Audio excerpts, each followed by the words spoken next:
Marriage anniversary पर कंगाल पति ने दिया पत्नी को झटका, गिफ्ट में दिया अरबों का हार। पति की हकीकत जानकर पत्नी के उड़ गए होश। सुनिए दुनिया की सबसे दिलचस्प कहानी सिर्फ कुछ मिनटों में। हैप्पी मैरिज एनिवर्सरी शनाया, ये तुम्हारा तोहफा। आहान, ये तो ब्लू ओशन डायमंड का नेकलेस है। इसकी कीमत तो करोड़ों में होगी। तुम्हारे जैसे फटीचर के पास ये कैसे आया? और देखो, तुम्हें पता है ना, इस बंगले के बाहर तुम मेरे पति नहीं हो, मेरे नौकर हो। घर जमाई बेरोजगार फटेहाल आहान खुद के ससुराल में एक नौकर की तरह रहता था। हर कोई उसे जलील करके चला जाता था। करोड़ों का नहीं है, नकली है। ब्लू ओशन डायमंड की नकल है। शादी के बाद भी आहान को शनाया के साथ एक कमरे में रहने की परमिशन नहीं थी। उस रात अचानक शनाया चौंक उठती है। ये क्या? उस डायमंड से तो नीले रंग की रोशनी निकल रही है। वो ब्लू ओशन डायमंड अंधेरे में भी जगमगा रहा होता है। वो हड़बड़ाकर नेकलेस फिर से उठाती है। दूसरे दिन शनाया जावेरी ज्वेलर के यहाँ पहुँच उस सेल्स गर्ल को वो नेकलेस दिखाती है। उसे देख सेल्स गर्ल चौंकते हुए कहती है, ये हमारे शोरूम का सबसे महंगा डायमंड नेकलेस है। बड़े बड़े रईस भी इसे खरीद नहीं सकते। कल ही तो इसे मिस्टर रायजादा लेकर गए थे। तुमने उनके यहाँ चोरी की है क्या? अब क्या करेगी शनाया? कहां से आया अरबों का हार बेरोजगार आहान के पास? क्या है आहान की असलियत? कहीं आहान ही तो मिस्टर रायजादा नहीं है? अगर वो इतना अमीर है तो क्यों रहता है अपने ससुराल में घर जमाई बनकर? इन सारे सवालों के जवाब आपको मिलेंगे बस थोड़ी देर में। आप आगे सुनते रहिए। क्या कोई प्यार में इतना पागल हो सकता है कि अरबपति होते हुए भी अपनी बीवी के यहाँ नौकर बनकर रहे और दिन रात अपनी सास, साले, साली, अपनी बीवी, यहाँ तक कि घर के नौकरों तक की गाली खाए, जबकि वो उस पूरे परिवार को एक सेकंड में खरीद सकता था? तो उसकी क्या मजबूरी थी इन सब के पीछे? जानने के लिए सुनिए इंडिया की सबसे ज्यादा सुनी गई कहानी, वो भी फ्री।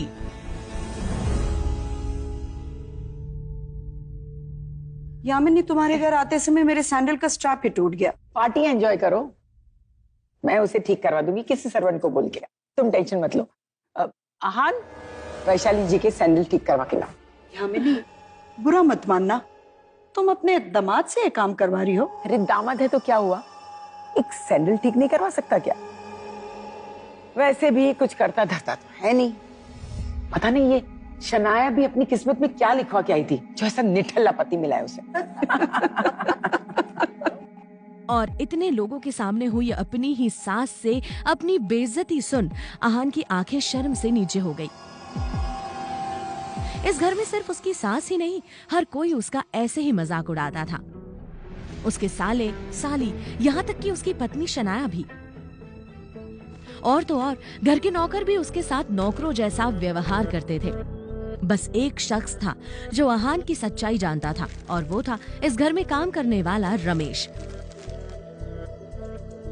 बाहर वालों के सामने आहान की ऐसी बेइज्जती होते देख वो दुखी होकर मन ही मन बोला, ये लोग शायद जानते भी नहीं कि ये लोग जिसका मजाक बना रहे हैं, अगर उस आहान की सच्चाई उन्हें पता चल गई तो यही लोग उसके पैरों में गिर जाएंगे।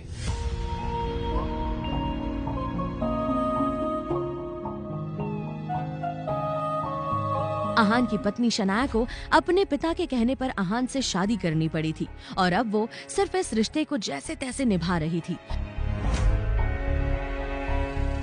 वरना गल फैमिली की लड़की नौकर की औकात वाले आहान से शादी तो छोड़ो, दोस्ती तक नहीं करती। वहीं आहान सच में अपनी पत्नी शनाया से प्यार करता था, तभी तो इतनी जिल्लतों के बाद भी इस घर में टिका हुआ था। हेलो शनाया। आहान, कहाँ हो तुम? मैंने तुम्हें इतनी देर पहले ऑफिस आने के लिए बोला था। शनाया, वो मम्मी जी ने मुझे अपनी दोस्त का सैंडल बनवाने के लिए भेजा है। God, I can't believe this. आहान, इस घर के नौकरों की भी इज्जत तुमसे ज्यादा है। तुम्हें शर्म नहीं आती?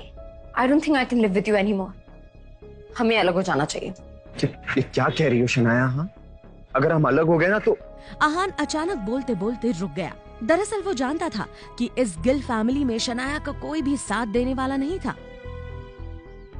शनाया के पापा के हॉस्पिटल में एडमिट होने के बाद से ही उसके कजिन शगुन और शौर्य, जो दादाजी के सामने शनाया को नीचा दिखाकर उसके हिस्से का बिजनेस भी हड़पना चाह रहे थे, इन सब से उससे बचाने वाला पूरे घर में सिर्फ आहान ही था। और आखिर वो वक्त आ ही गया जब आहान को शनाया को बचाने के लिए वो कदम उठाना पड़ा जिससे वो अब तक बचता आ रहा था। रोजवुड स्प्रिंग में किसी बड़ी पार्टी ने इन्वेस्ट किया है, जिससे कि उसकी पॉपुलैरिटी काफी बढ़ती जा रही। बड़े बड़े बिजनेसमैन उसमें अपना पैसा लगाना चाहते हैं, उस प्रोजेक्ट को पाना चाहते हैं। लेकिन मैं चाहता हूं कि उस प्रोजेक्ट को तुम लोग पाने की कोशिश करो किसी भी तरह। और अगर ऐसा नहीं कर सकते तो तुम सब लोग अपनी अपनी पोजीशन छोड़ने के लिए तैयार रहो। आनंद गिल की बात सुनकर सभी हैरान रह गए और एक दूसरे का चेहरा देखने लगे। तभी शौर्य ने कुछ सोचकर कहा, दादाजी, शनाया के पापा यानी शेखर अंकल, उनके अंडर में काफी सारे इंजीनियर्स की टीम है और अभी शेखर अंकल शहर से बाहर है। तो मेरा मानना यह था कि अगर वो इंजीनियर्स की टीम मेरे अंडर में आ जाए तो इस प्रोजेक्ट को हासिल करने में बहुत आसानी हो जाएगी मेरे लिए। और अगर आप किसी को ऑब्जेक्शन है तो आप लोग बोल सकते हैं।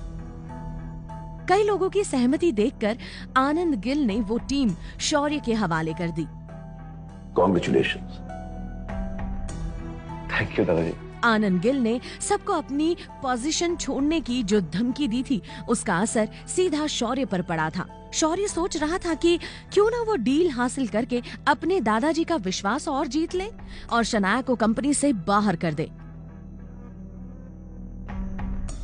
कभी तो काम कर लिया कर यार, जब भी आता हूं खड़ा ही रहता तू, काम कर बैठ के वहां।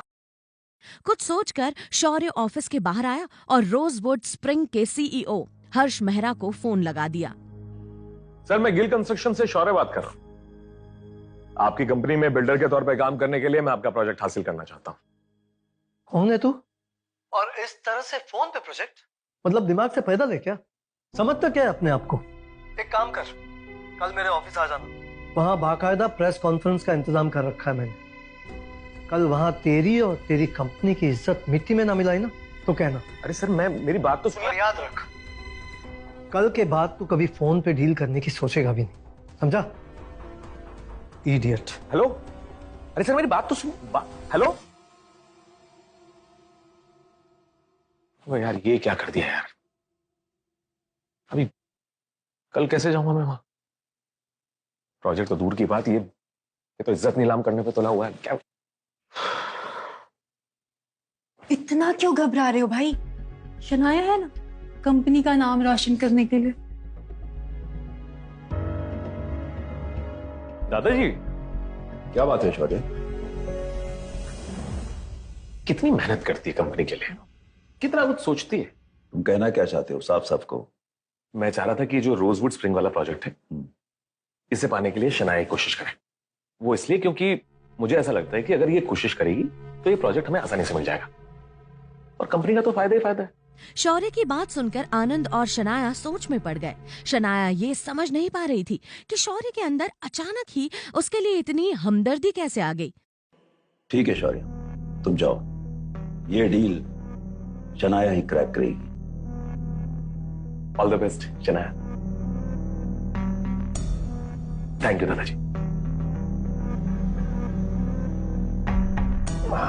क्या हुआ? कल प्रेस कॉन्फ्रेंस में शनाया की वजह से गिल कंस्ट्रक्शन बदनाम हो जाएगा और फिर हमेशा हमेशा के लिए शनाया इस कंपनी से आउट। मजा आएगा। अगले दिन शौर्य और शगुन एक कार में शनाया को लेकर खुद हर्ष मेहरा के हेड ऑफिस पहुंच चुके थे।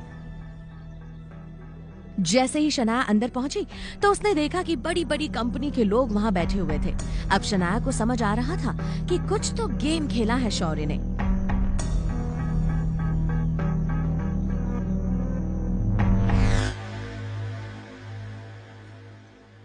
क्या यहाँ गिल कंस्ट्रक्शन से कोई आया है? मैं Shanaya Gill. I am here to represent Gill Constructions. आप प्लीज डैश पर आके बैठिए, शुरुआत आप ही से करेंगे। शौर्य और शगुन भी मीडिया की भीड़ में खड़े उस पल का इंतजार कर रहे थे जब हर्ष मेहरा बोलना शुरू करे और शनाया को वहां से बेइज्जत करके भगा दे। लेडीज एंड जेंटलमैन, ये है गिल कंस्ट्रक्शन से शनाया गिल। इस प्रोजेक्ट को हासिल करने के लिए इनकी कंपनी के किसी आदमी का कॉल आया था मुझे, और अब ये चाहती हैं कि ये प्रोजेक्ट इन्हें दे दिया जाए। तभी अचानक ही हर्ष का फोन बजा।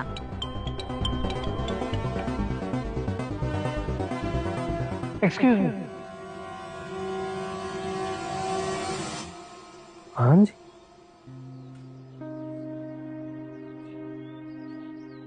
ओके सर, आप जो कहते हैं हो जाएगा। या आई प्रॉमिस यू। थैंक्स जी।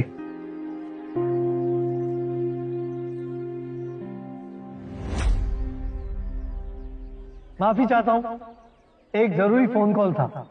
जैसे कि आप सब लोग जानते हैं कि इस प्रोजेक्ट के लिए हमने आपसे ऑनलाइन प्रेजेंटेशन मंगवाया था। हमें आप सबके प्रेजेंटेशन मिले भी और हमने उसे गौर से स्टडी भी की, लेकिन उनमें से गिल कंस्ट्रक्शन की तरफ से भेजा गया प्रेजेंटेशन मुझे और मेरी टीम को बहुत ही पसंद आया,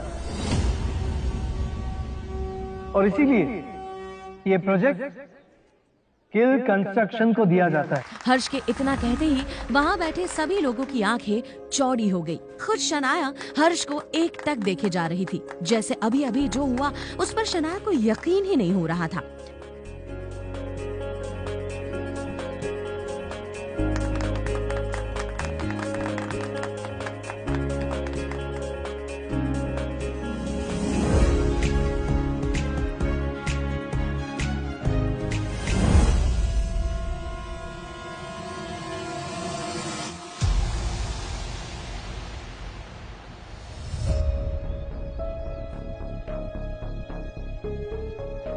जी सर, आपने कहा और हमने काम कर दिया।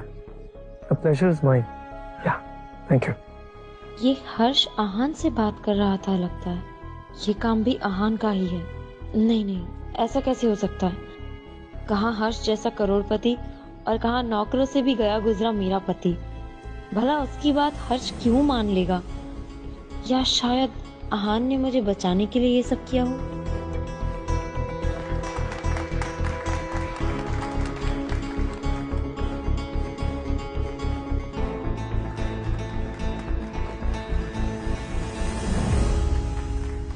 शनाया को कुछ भी समझ नहीं आ रहा था कि आखिर ये मामला क्या है, लेकिन फिलहाल वो बेहद खुश थी क्योंकि उसे ये प्रोजेक्ट मिल गया था। उधर शौर्य और शगुन को शनाया की इस जीत की वजह से बहुत गहरी चोट पहुंची थी और वो इसका बदला उससे लेने के लिए किसी भी हद तक गिर सकते थे, और उन्होंने ऐसा ही किया। शनाया के दादाजी आनंद गिल ने भी शनाया का ये प्रोजेक्ट हासिल करने पर बाहें फैलाकर उसका स्वागत किया। वादे के मुताबिक उसे एक शानदार हवेली गिफ्ट में दी। ये प्रोजेक्ट भी अब पूरी तरह शनाया के पास आ चुका था, लेकिन शनाया को इन सबसे ज्यादा खुशी इस बात की थी कि उसने अपने दादाजी को ये प्रूव कर दिया था कि उसमें कंपनी चलाने की पूरी काबिलियत है। मामा, अच्छा आप मेरी बहुत आहान, न्यूज़ है। तुम हर काम बिगाड़ते क्यों हो? अगर शनाया की मदद नहीं कर सकते हो तो घर में बैठ के घर संभाला करो। ऑफिस में जाकर पापा जी से झगड़ा करने की क्या जरूरत थी? मम्मी जी, आप ये क्या कह रही हैं? मुझे समझ नहीं आ रहा। अभी जो तुम ऑफिस में करके आए ना, उसकी वजह से शनाया के दादाजी ने शनाया से वो प्रोजेक्ट वापस ले लिया है, और तो और इसे गिफ्ट किया हुआ घर भी वापस ले लिया है। तुम्हें पता है ना कि शनाया के पिता शेखर इस वक्त हॉस्पिटल में है और इस घर को शनाया चला रही है। अगर तुम कुछ कर नहीं सकते हो तो एटलीस्ट बनी बनाई चीजों को बिगाड़ो मत। आज तुम्हारी वजह से हमारा ये घर बिक चुका है। आप ऐसे शनाया,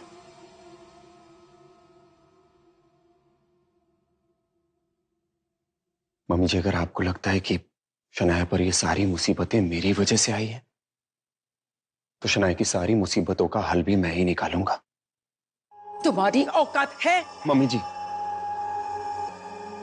अब से ठीक 5 मिनट बाद शनाया के दादाजी आनंद गिल शनाया को वो सब कुछ लौटा देंगे जो उन्होंने इससे छीना है। और इतना ही नहीं, पूरा गिल खानदान शनाया से माफी भी मांगेगा। ये मेरा वादा है। शनाया की माँ आहान का ये कॉन्फिडेंस देख हैरान थी। आज से पहले किसी ने शनाया के दादा को उनके नाम से नहीं पुकारा था, और यहाँ आहान, जिसकी हैसियत कल तक एक नौकर से बदतर थी, आज न सिर्फ उनका नाम ले रहा था बल्कि ये भी कह रहा था कि वो शनाया से माफी मांगेंगे। समझे ना तुम मैंने क्या कहा? 5 मिनट में काम हो जाना चाहिए। ओके।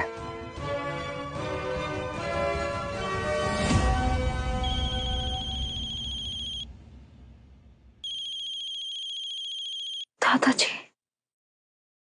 शनाया ने कांपते हाथों से फोन उठाया और जो उसने सुना वो सुनकर उसके पैरों तले जमीन खिसक गई। उसके दादाजी आनंद गिल सच में उससे माफी मांग रहे थे, यानी उसका शक सही था। उस दिन जिस हर्ष मेहरा के पास जिस आहान का फोन आया था वो उसका पति ही था। लेकिन नौकरों से भी बुरी हालत में घर जमाई बनकर अपने ससुराल में रहने वाला आहान आखिर इतना पावरफुल कैसे बना? क्या आहान की असलियत कुछ और है? आखिर ऐसा क्या किया था आहान और शनाया ने कि उनके दादा ने उनसे सब कुछ छीन लिया? जानने के लिए अभी डाउनलोड कीजिए पॉकेट FM और सुनिए हिंदुस्तान में सबसे ज्यादा सुनी जाने वाली कहानी सीक्रेट अमीरजादा। पॉकेट FM अभी डाउनलोड करें।